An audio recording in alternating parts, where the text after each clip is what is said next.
What's up, everybody?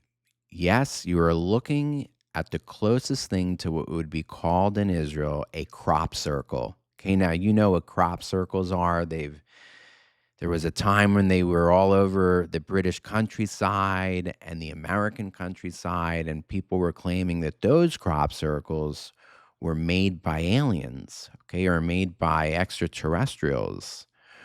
But as it relates to this particular phenomenon that we're looking at in some wheat or barley fields there in northern Israel, well, this is certainly not the fruit of aliens, but rather the fruit of some very excited Israelis, some farmers in the north who are just over the moon about this peace that's been ushered in between Israel and Hamas, ushered in or orchestrated by President Trump, who's calling this peace basically the peace of all ages.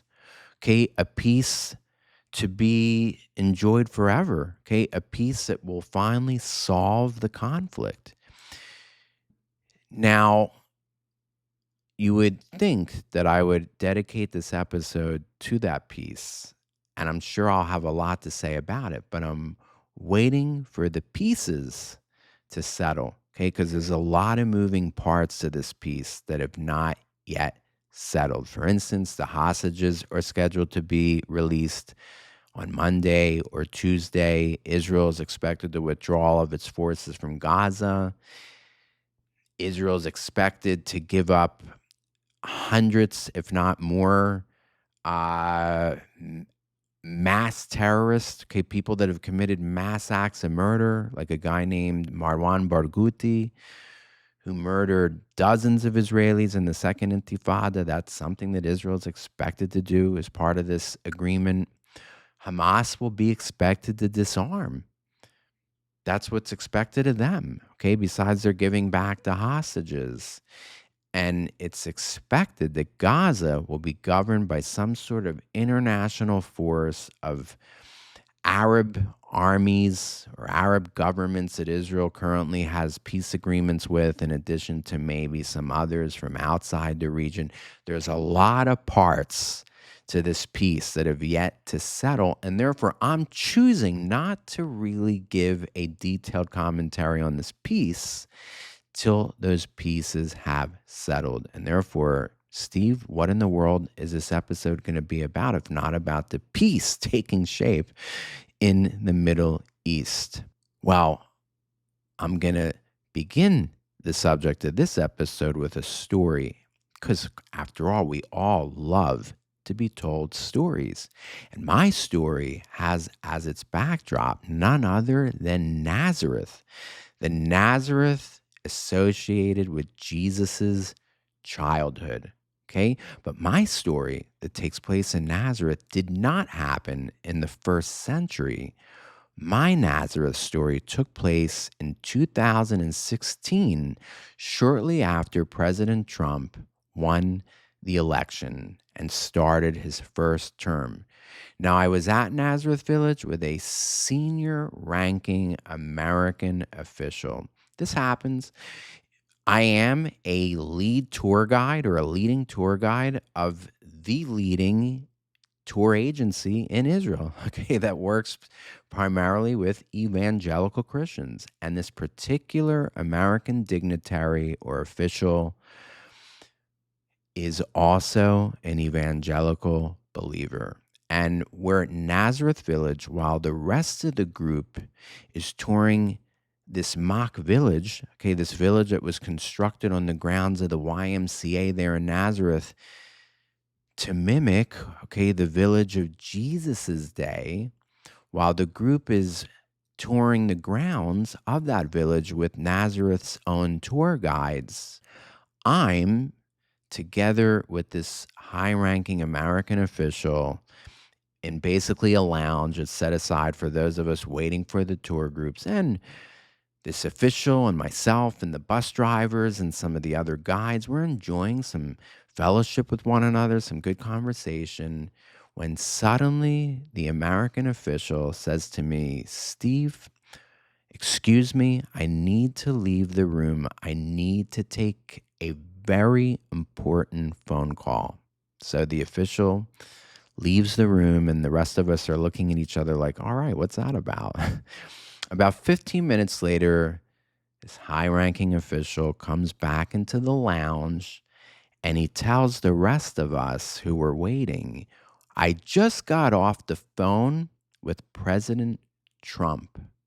Oh man, you could hear a pin drop now. We're all very interested in what happened. What was this phone call about? Now you can imagine that a phone call with the president of the United States is not something that takes place spontaneously. These things are scheduled in advance, probably a few days in advance. It's got to go through the chief of staff of the American president of those days. So the appointment for this phone call happened to be when we were at Nazareth Village. So he goes on to tell us that the substance of his discussion with President Trump was to remind him that the base of MAGA, as this official understands it, is our Bible believing Christians who are very pro Israel because of their faith in the Bible.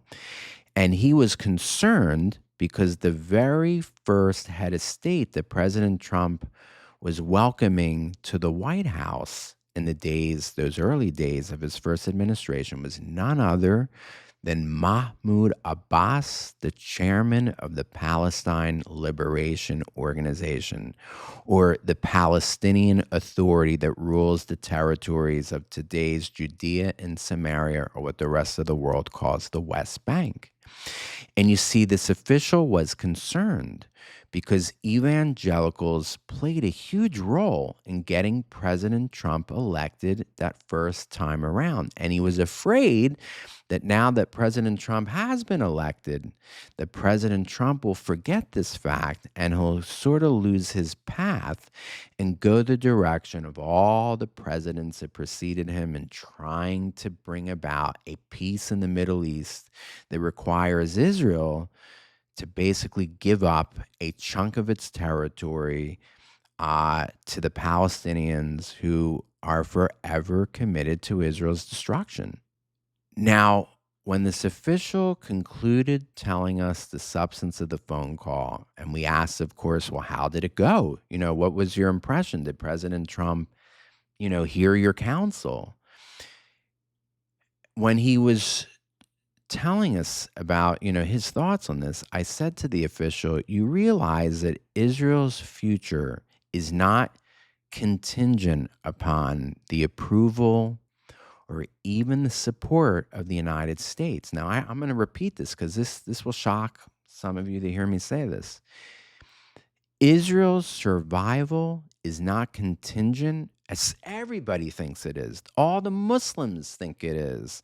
All the traditional Christians and Catholics and Anglicans and, Presbyterians all think that Israel's survival and its future is contingent upon America's support for Israel. And I said to this official, you realize that that's not the case.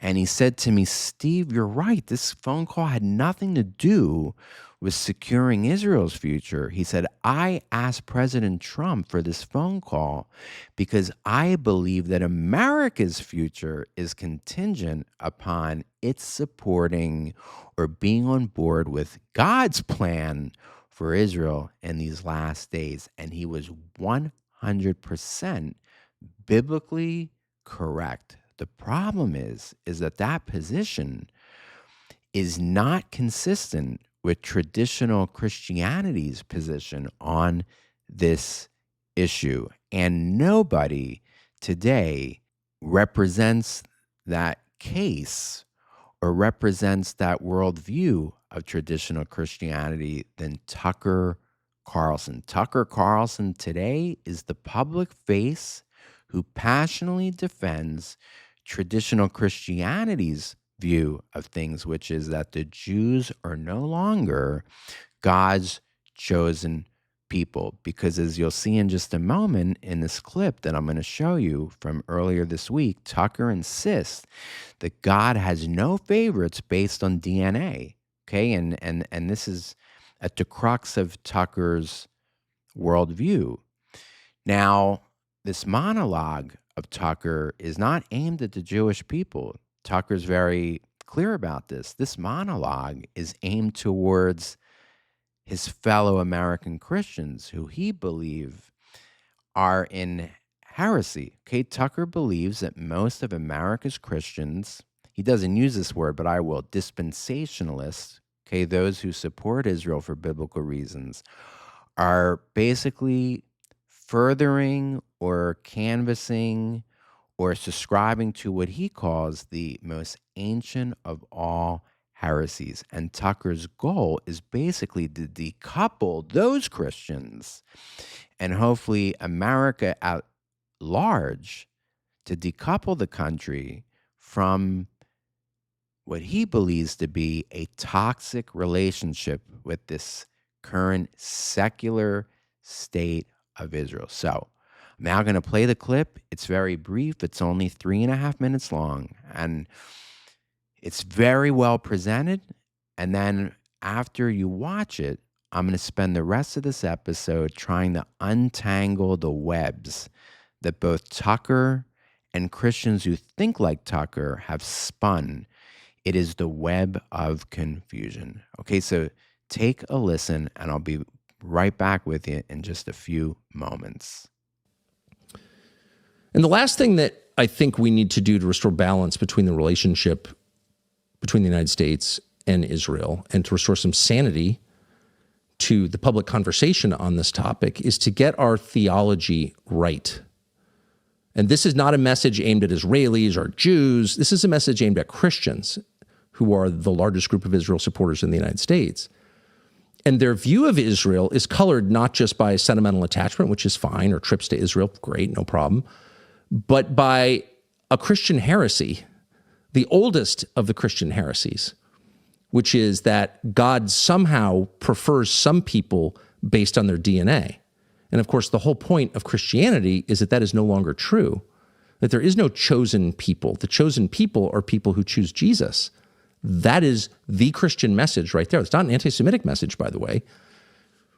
It's the Christian message. It's the core Christian message. And yet there are many, many self-described representatives of the Christian faith, the world's largest, who are daily sending a different message. And we should be very clear. Whatever this is, it's not Christianity, it is heresy.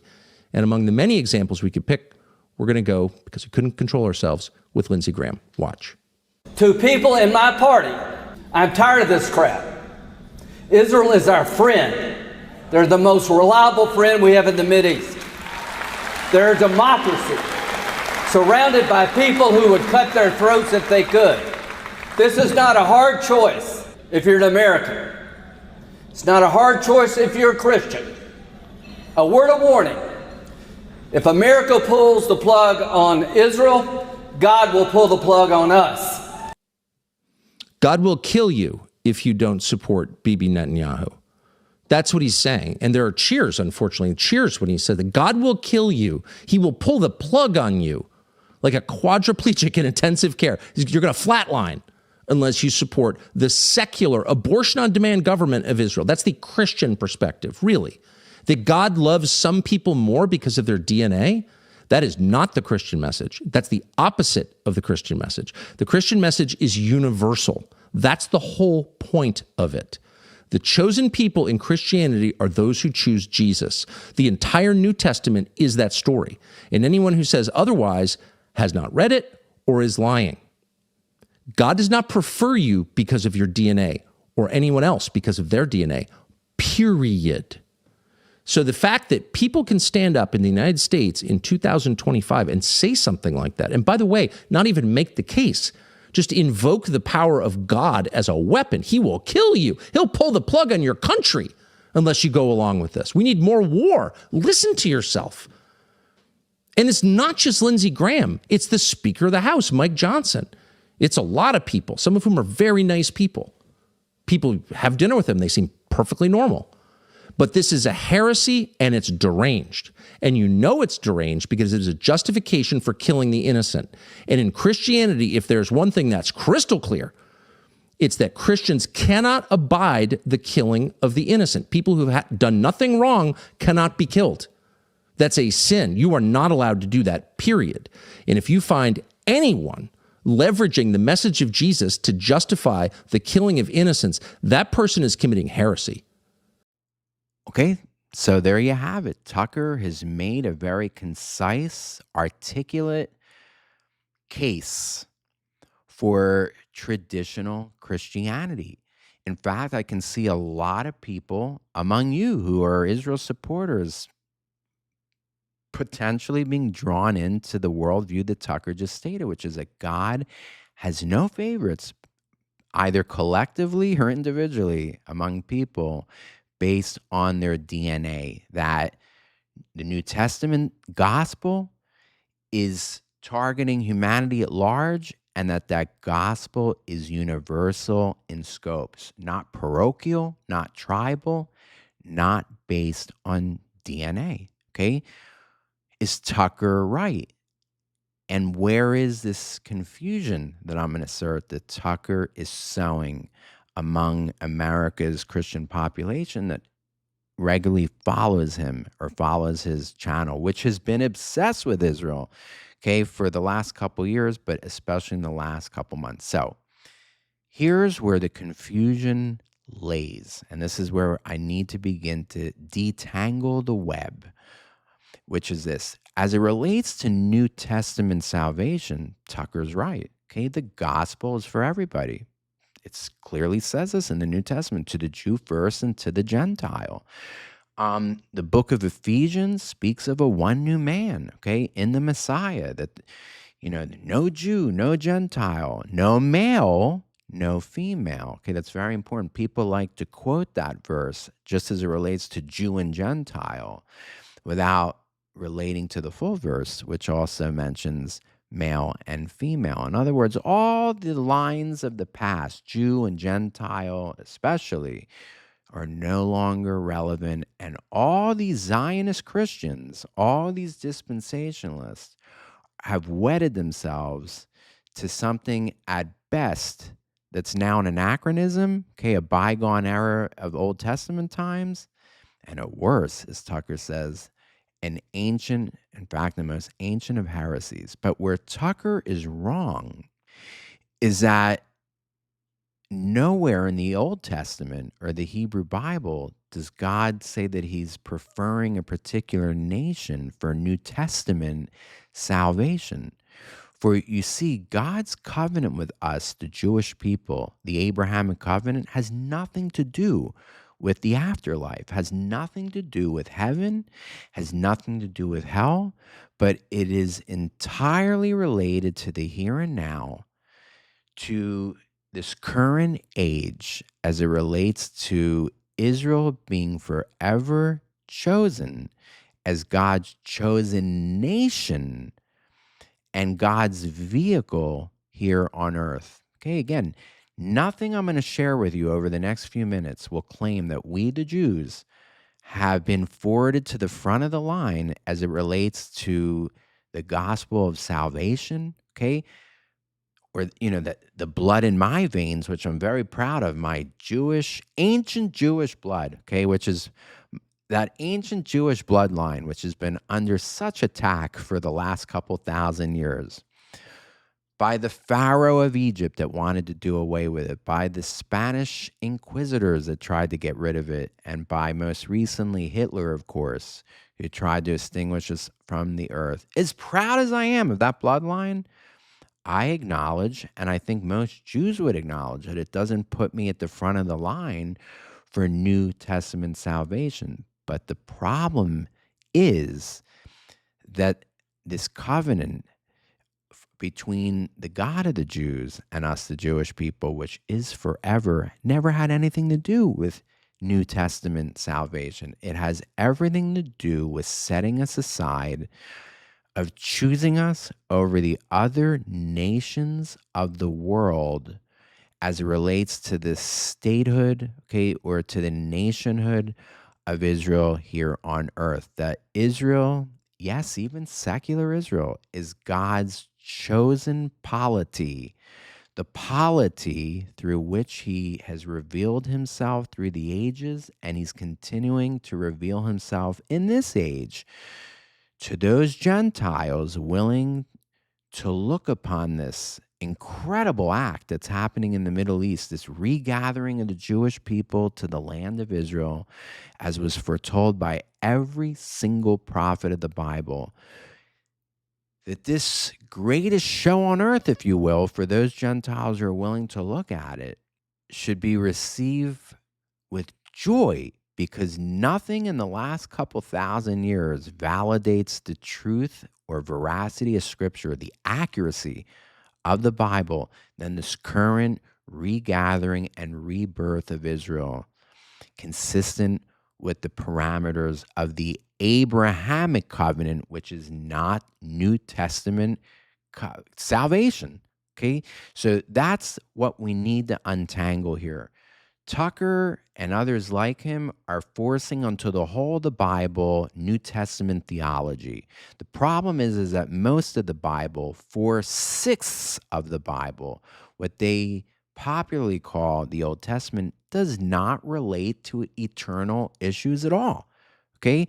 It is not concerned with eternity, but rather concerned with very much this age and this world and this current nation of Israel. And when I say nation of Israel, I'm referring to all of us who are the Jewish people, all of us who descend from that nation, both those of us who live within Israel today, okay, in the modern state of Israel, as well as the half of us that don't, who live scattered abroad in the diaspora, mostly in America. So, in order to prove my point, I need to go back to that 4/6 of the Bible, the Hebrew Bible, which is often spoken of dismissively as the Old Testament. But that Testament is just as relevant today as it was thousands of years ago. Okay. So let's trace the covenant with God and the Jewish people as it relates to our nationhood and to the land of Israel. It's first spoken to Abraham. Okay, I'm going to begin with Genesis chapter 13, verses 14 to 15.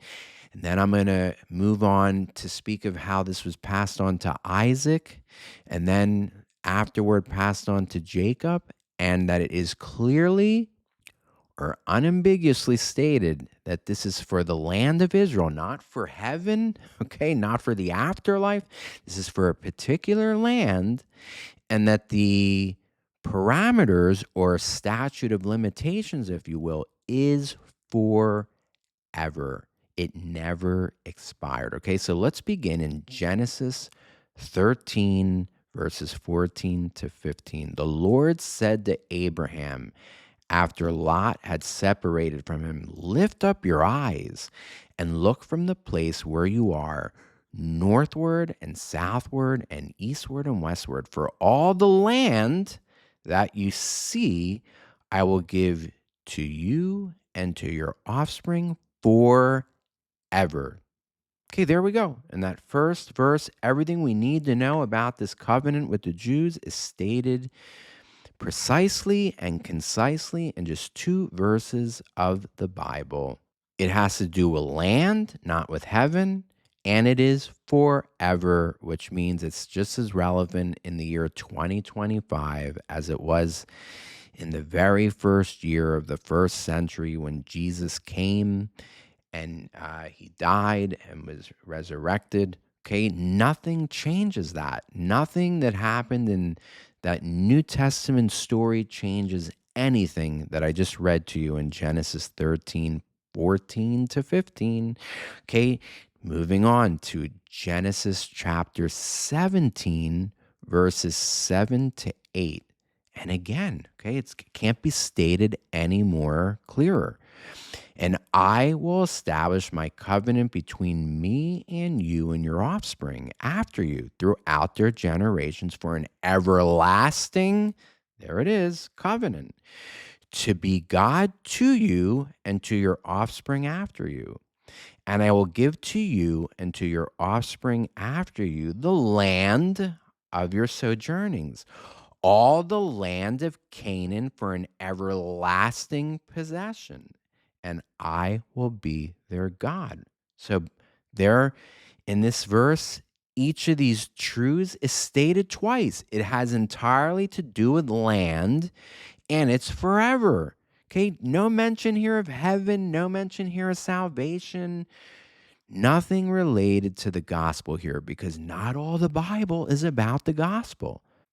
Now, this covenant between God and Abraham is passed to Abraham's son Isaac. And we're going to likewise pass now to the verses that are relevant here. Again, Genesis, where God reconfirms this covenant between him and Abraham, with now Abraham's lineage as it's continued through Isaac. So we're now in Genesis 17, verse 19. God said, "No, but Sarah your wife shall bear you a son, and you shall call his name Isaac. I will establish my covenant with him as an everlasting covenant for his offspring after him." Okay, so this is God still speaking to Abraham, but he's now speaking to Abraham as it relates to the lineage of Abraham through his son Isaac, as opposed to that other son, Ishmael, who, of course, is the father of the Arabs. Now, in the next couple of verses, God will speak directly to Isaac.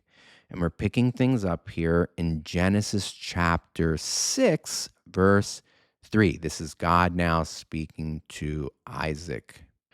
"Sojourn in this land, and I will be with you and will bless you. For to you and to your offspring I will give all these lands, and I will establish the oath that I swore to Abraham your father." So again, this is entirely having to do with the land of Israel, and nothing to do with eternity, nothing to do with heaven, nothing to do with hell, or any of that stuff. Okay, now in the next passages we're going to read, God proclaims this eternal covenant to Jacob, the son of Isaac, the son of Abraham. In other words, the lineage of Israel here. Okay, so we have two verses we're going to deal with, beginning with Genesis chapter 28, verse 13. "I am Yahweh, the God of Abraham your father, and the God of Isaac. The land on which you lie, I will give to you and to your offspring." Okay, there we go. Again, this has to do with land and nationhood. This has nothing to do with heaven or hell or the gospel or any of that stuff. Just like the covenant between God and Adam concerning the rainbow, that when we see the rainbow, we're to remember that God will never destroy the world again by flood.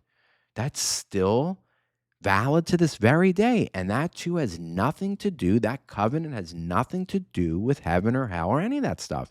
It is a covenant in its own right.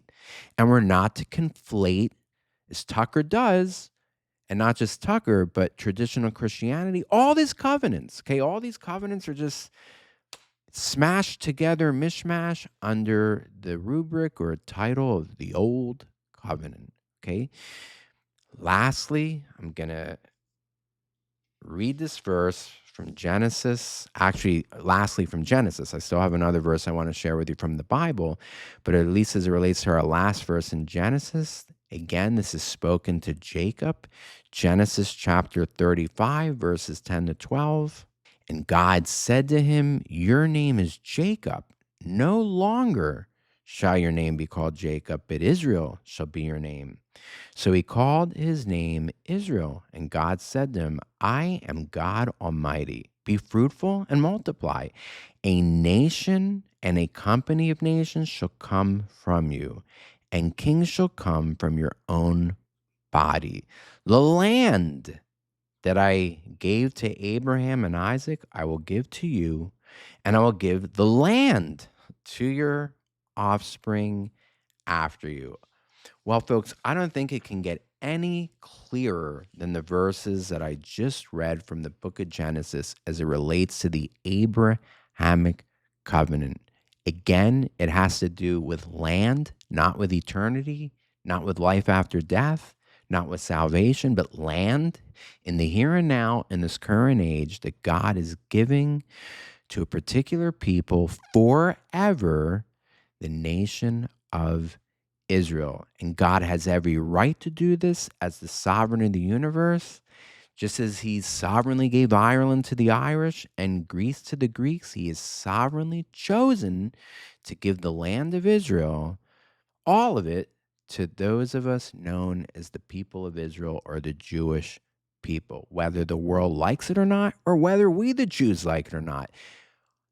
This covenant has come with an awful price tag, the price tag of being hated by most of the world's Gentiles, and has led to attempt after attempt after attempt of genocide towards us, the Jewish people. And unfortunately, that specter of genocide has been released again for the last 2 years since October 7, 2023. We're seeing a spike in all the same libel and slander that Hitler embraced that ultimately led to the destruction of the Jewish people only 80 some years ago.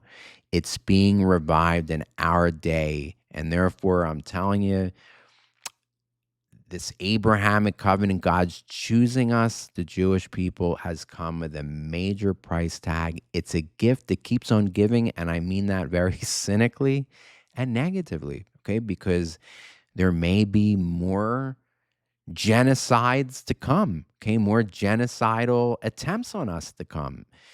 It comes with a heavy cost.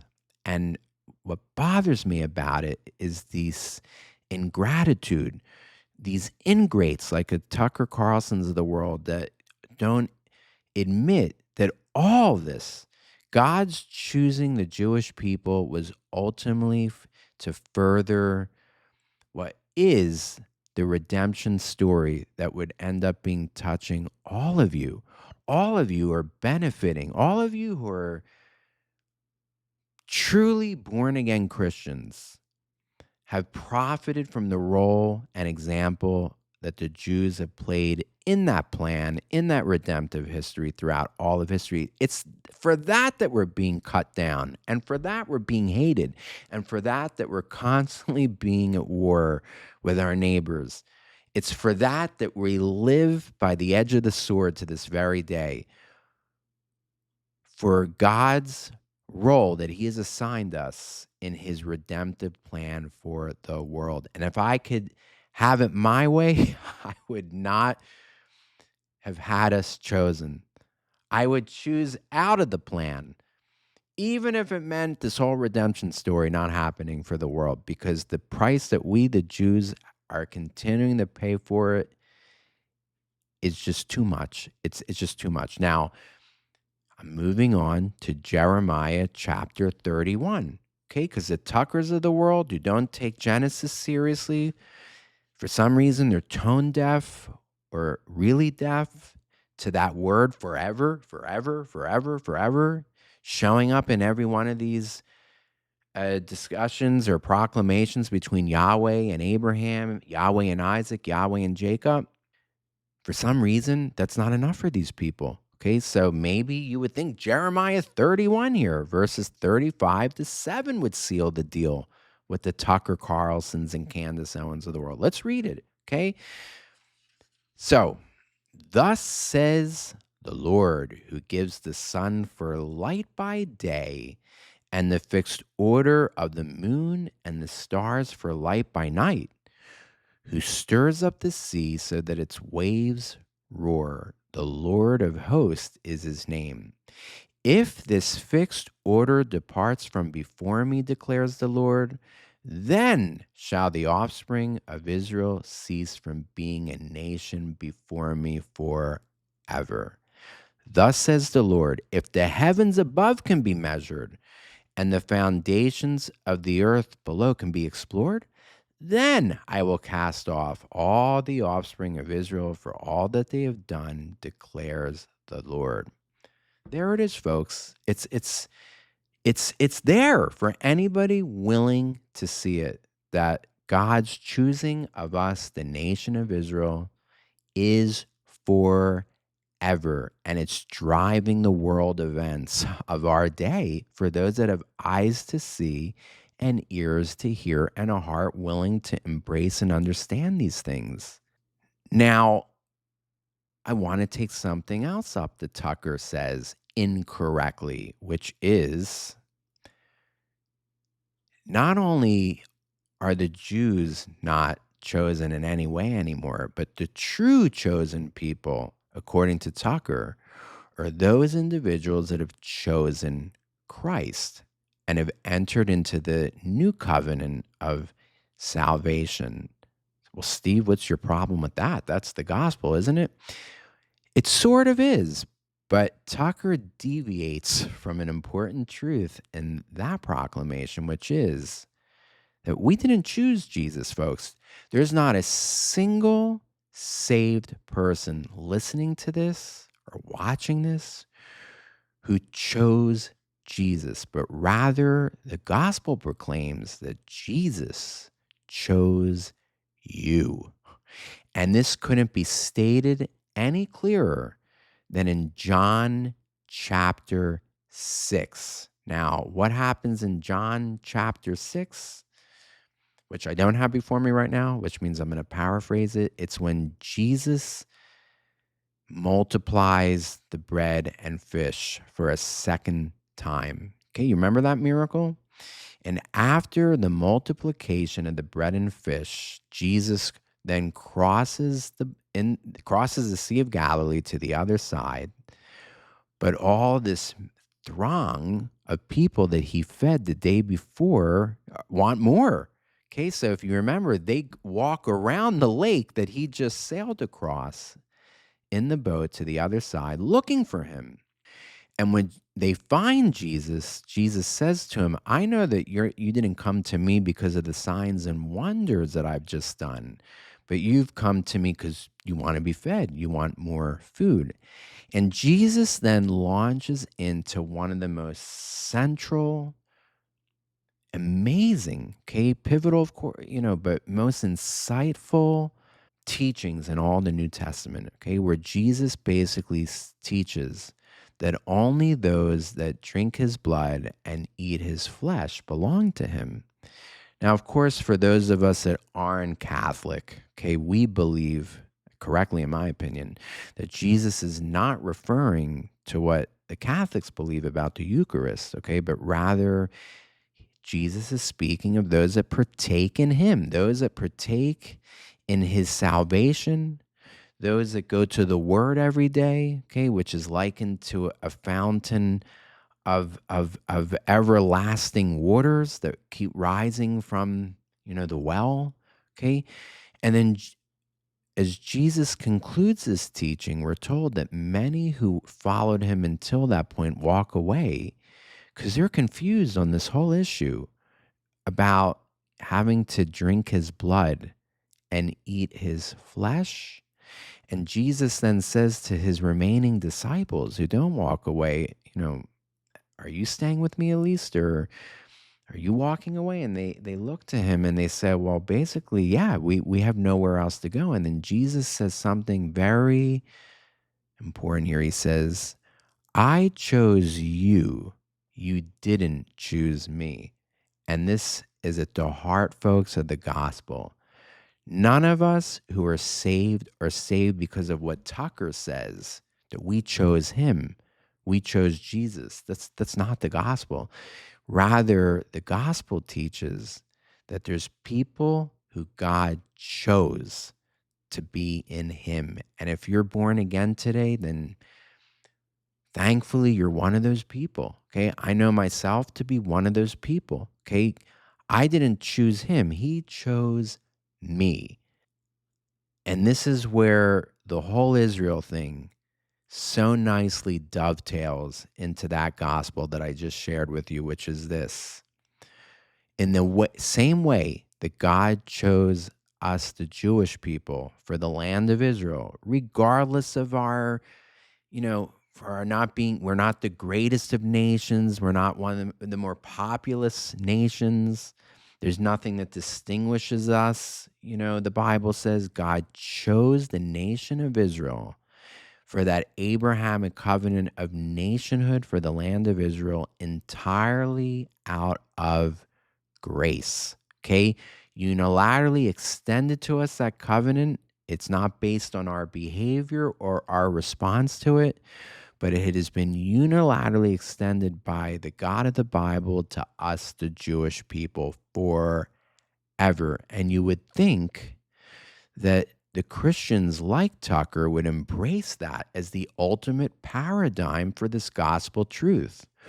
For if God is faithful to keep covenant with his chosen ones, the Jews, for what we've been chosen for, which is the land of Israel and nationhood in this day and age forever, then certainly God will be faithful as it relates to his covenant of New Testament salvation to both Jew and Gentile, that he's chosen to partake in that covenant too.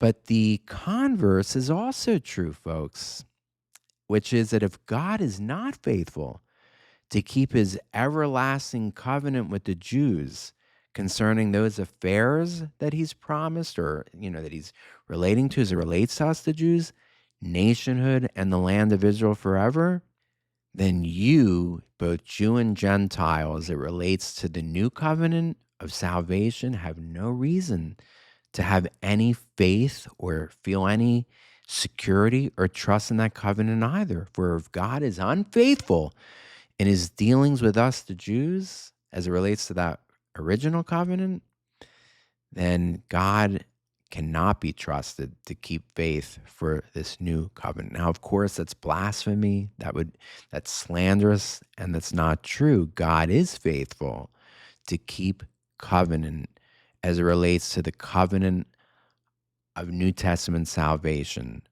But that also means that he's faithful in all his other covenants, including the one with us, the Jewish people, as it relates to our nationhood and our forever being given the land of Israel as our inheritance here on earth. Now, I just want to share one other clip from that same Tucker episode in which Tucker likens the relationship of the United States and Israel to one between a parent, the parent here being the United States, and this unruly, delinquent child, which, of course, in Tucker's analogy, is likened to Israel. So listen to this very brief clip, and then I just want to say a couple things about it.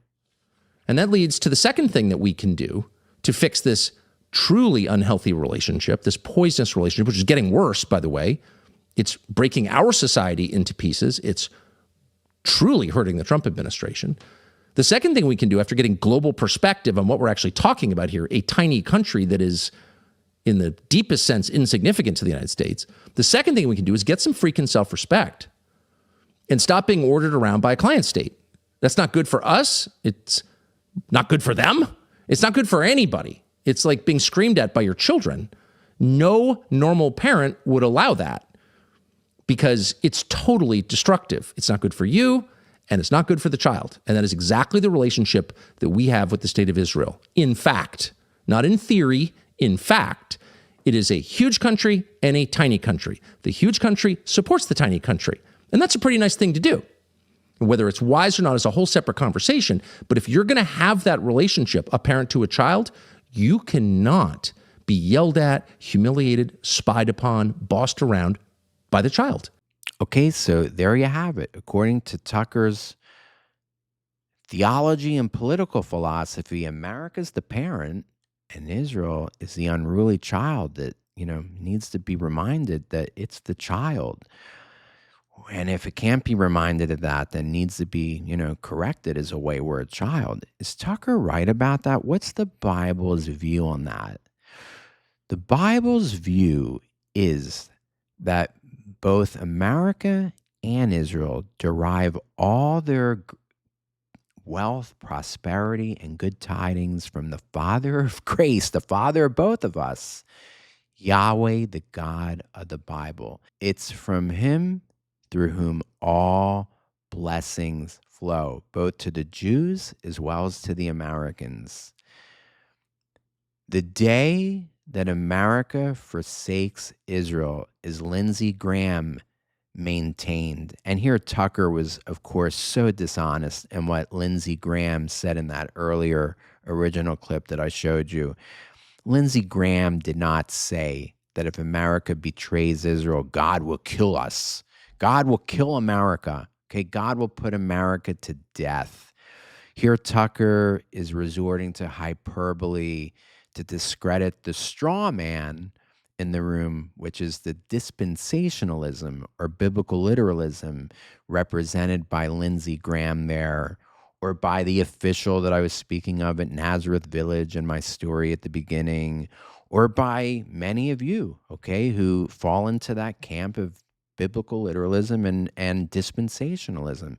So here, Tucker was not being fair, and he was sort of misquoting or misrepresenting the tone, if not the substance, of what Lindsey was saying. But there's some truth. What is Lindsey saying?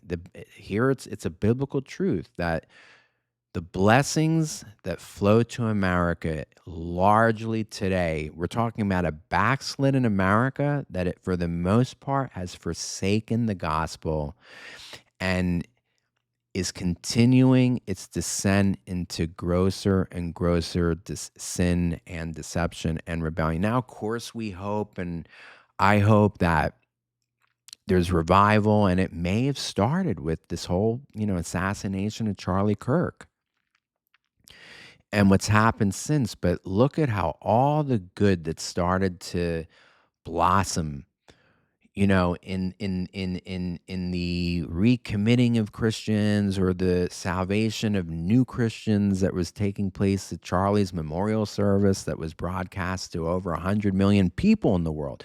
Over 100 million people saw that telecast of Charlie Kirk's memorial service and the gospel as it was delivered by, Charlie's pastor and, his mentor, whose last name, I think, the mentor, Turek, okay, McCoy being the pastor, Turek being the mentor, both of them boldly declaring the gospel to 100 million people at the time, and people making decisions, in the stadium or there in their homes, watching on the TV screens. Hopefully some revival has started, okay? But the truth is that America has been in this tailspin morally for the past several decades. And one has to ask, well, why has God still been graceful to America? For those of us that really know the Bible and understand it from cover to cover, the main reason why God's grace and favor has still been on the United States is because America has honored God's covenant with the Jews, has not tried to sabotage it as Europe and the Muslims have, who have not only sabotaged it, but are outright trying to overturn that covenant. Should America do as Tucker wants, which is to decouple itself from Israel and just join the rest of the throng of the anti-Israel nations in their rebellion towards God's sovereign choice, his sovereign election? He has every right to have entered into this covenant with us, the Jewish people. Should America go the way of the nations on this, I agree with Lindsey that all the favor that God has shown will quickly dissipate and quickly manifest itself in crippling, mind-bending judgments. I hope it never happens, but it could happen because there's a civil war now happening in America, in the church world, okay? It's not between the Christians and the Jews, even though that's happening too. But the main war is happening within Christianity itself, where the Candace Owenses of the world and the Tucker Carlsons of the world are trying to pry the rest of you away from your commitment to Israel, a commitment that flows from a faith in what the entirety of God's word counsels on this issue, which is Yes, God's covenant with the Jewish people is forever. It's not to be conflated with new covenant salvation. It's not to be conflated with the gospel. That's in its own compartment, okay? But this other thing that's under attack, the Abrahamic covenant with the Jewish people, that's in its own separate compartment. And despite the efforts of the Tuckers and Candaces of the world, we should hope that that is never destroyed or uprooted, because the day it is, America's fortunes will turn for the worse. Well, that does it for this episode. I'm glad it didn't go for a whole hour. I see that I was able to keep it less than 50 minutes. Yes, hopefully next week we can talk a little bit about this so-called peace agreement taking shape in the Middle East. But as it relates to this issue, it's so important. And if you have any questions or comments, please leave them at the bottom. And of course, I would be remiss if I didn't say that if you want to treat Steve the tour guide for a cup of coffee, you can do so by way of following my Ko-fi link, which I add to the bottom of each video in the extended description of the video. I hope I was able to articulate this point clearly in what is a cardinal, if not the cardinal, issue of our times: the issue of Israel and how it's to be understood by Bible-believing Christians. This is Steve the Tour Guide signing off. Bye-bye.